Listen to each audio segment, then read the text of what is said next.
You're going to learn all about what executive presence is and how you can have more of it yourself. And to do that, we are going to be talking with a good friend of mine, Alan Weiner. He is the author of the new book called The High Flyer Handbook. That book's all about how you can be seen as a leader at work, and then, of course, how you can become one yourself.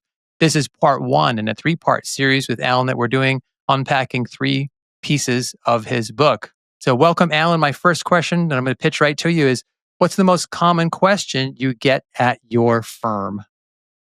For sure, it's how could we develop more executive presence in all of the people who work here? Certainly the senior executives, but they're all using the term executive presence. Right. And you've been working now you're like one of the original executive coaches specializing in communication. There's a lot of them out there now, but as the young people say, you are one of the OG, the original gangster executive coaches. That's So right. you've been observing Fortune 500 CEOs for decades, very C-suite executives. You've been around people with executive presence. Some people call it pizzazz. Some people call it flair. Some people call it charisma these days. That's a big word today, charisma. The through line through all this is it's executive presence. So in terms of that phrase, executive presence, what does that mean to you in everyday language? Well, it actually started with the second of 5 qualities of credibility and leadership, which has always been called composure. So when I first started hearing the word executive presence, it just took me back to all of the early research on what was called executive composure. Composure, like composed, not all over the place, implies some kind of control over the way people express themselves. And then that comes across in the book as you described it. Instead of thinking of executive presence, think of it as that executive's presence in the room, how people feel their presence. Right. One of my favorite stories is a CEO who said to me, people come into the office, senior level people, and they talk to me, and it sounds like a drum solo in a jazz club. It's all over the place. And sometimes they run up to the whiteboard and just start drawing stuff while they're talking. Can you coach them to sound more like a composition, like Mozart, where there's a beginning, middle, and an end? That is what most of people who are looking at this experience all over the place.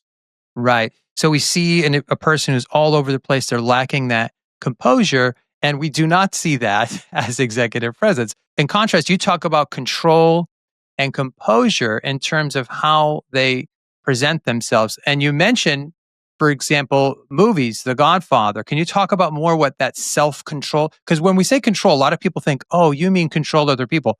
But that's not what you're talking about. You're talking about their ability to stay in control of themselves and to stay composed. And you mentioned The Godfather, which I think is a great example.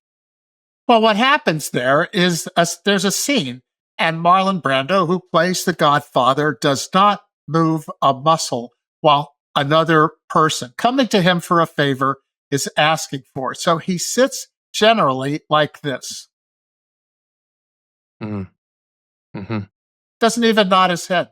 And at the end of that scene, he puts a cat down and then finally talks a little himself. And when he does that, there's an amazing amount of control there. He says something like, you come to me asking for justice. Pause. Yet you've never invited me to your home. Pause. So that means someone exuding that same level of control in a meeting might say something like, that's what we're here for. I want to hear more about that. Why don't we get started? It has that kind of quality to it.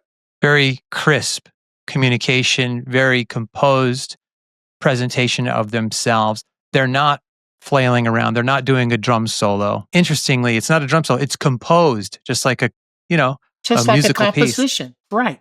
You also talk about gravitas in the book and how people often ask, hey, we want to speak with more gravitas. So what do they mean by that? And how would you coach people to have more gravitas? Well, gravitas has become yet another word that's used to describe executive composure. Sometimes the call is, can you help develop gravitas?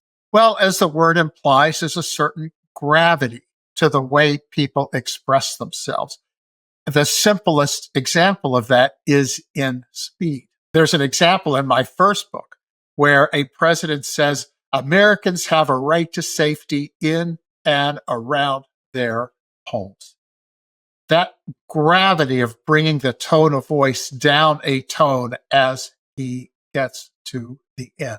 That's what gravitas means. Weightiness.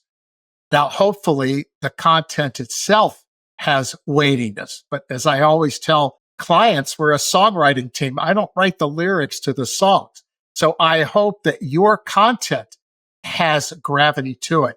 But as far as the description of it, how you say it, it's going to be a little slower and the tones will be a little deeper. Yeah, and many times the clients we work with have a lot to say. They have substance, but their drum solo is getting in the way of that substance being heard in a really clear and concise way. So what's your advice about Q&A? I think at the end of the chapter about executive presence, there's a piece about how to handle Q&A, because that's where a lot of this self-control and composure comes together, because those are pressurized moments for some people. So what's your advice about Q&A? This piece of advice about Q&A is one of the ones I am most happy about. This is something that I came onto at the very beginning of my practice. All of the questions that all of us get throughout our lives are very, very similar to the questions we were asked on high school testing and college testing. And they were called true, false, multiple choice, fill in the blank, and essay. At least that's the way I experienced it. So I tell my clients, if you are asked a question in a meeting that is seeking a yes or a no, no matter how complex the topic is, it's still a true, false question. So if, for instance, Alex, you asked me, do you think that if we do it that way, it's going to work? And I have all of these complex thoughts in my mind, I still have to say to myself, it's a true, false, or yes, no question. In other words, you could have sent me an email that said, Alan, you think this is going to work, true or false, circle T or F, right? I think some people probably ought to do that. And multiple choice questions have options. So I'm telling my clients, when you hear the options, just say to yourself, is it A, B, or C? You're lucky that they gave you options when they asked the question. And then there's fill in the blank questions, which are always the ones where you may not know the answer. How much did we spend 3 quarters ago? How much do you think we'll spend on the same thing next year? When do you think you'll have it? All those questions are fill in the blank. And then finally, there are essay questions, which are what we've always come to call open-ended questions. They all start with why and how. So I think that's how my clients, how all of us ought to think about handling Q&A. Does that make sense? Oh, it makes complete sense. And, I've heard this from you before because I used to work with you. And this is brilliant because so many people don't do this. You ask them a very bottom line question and they give you the essay answer instead of giving you the yes, no, or the fill in the blank or the multiple choice. So you can distinguish yourself simply by answering direct questions directly and not going on a tangent for every direct question. And then, of course, with essay questions, sometimes you are asked a bigger question, just stay organized. This is another thing that Alan teaches. Give them talk in bullet points, right? First, second, third. Keep your story organized. Keep it composed. Again, this is part 1 of a 3-part series on Alan's book, How to Become a High Flyer and how you can become a leader at work. We're going to put links to his book in the description below. Please stay tuned for part 2, where we're going to talk about whether or not you're a born leader and what you can do about it. Thanks for hanging out with us, Alan. Well, thank you, Alex.